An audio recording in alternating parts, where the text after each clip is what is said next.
தேவையான ingredient, first ஒரு பேனில் 1 டேபிள் ஸ்பூன் அளவுக்கு எண்ணெய் சேர்த்துக்கோங்க.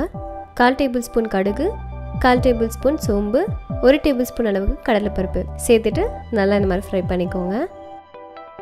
2 காஞ்ச மிளகாய், 2 பச்சை மிளகாய், கொஞ்சமாக பெருங்காய பொடி சேர்த்துட்டு நல்லா இந்த மாதிரி வதக்கிக்கோங்க. இப்போ இதில் கருவேப்பிலை, ஒரு மீடியம் சைஸ் வெங்காயம், நல்லா வெங்காயத்தை வதக்கிடுங்க. இப்போ நான் 1 கப் துருவின பீட்ரூட் சேர்த்துக்கிறேன்.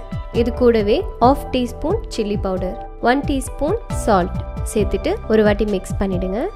ஒரு 10 நிமிஷம் மூடி வச்சு எடுத்துருங்க. நல்லா வதங்கிடும். இப்போ நல்லா வதங்கிடுச்சு. இப்போ நம்ம 1 கப் ரைஸ் வந்து இதில் சேர்த்துக்கலாம். வடித்த சாதம் சேர்த்துட்டு நல்லா இந்த மாதிரி மிக்ஸ் பண்ணிவிடுங்க. அவ்வளோதான், சூப்பரான பீட்ரூட் ரைஸ் இஸ் ரெடி.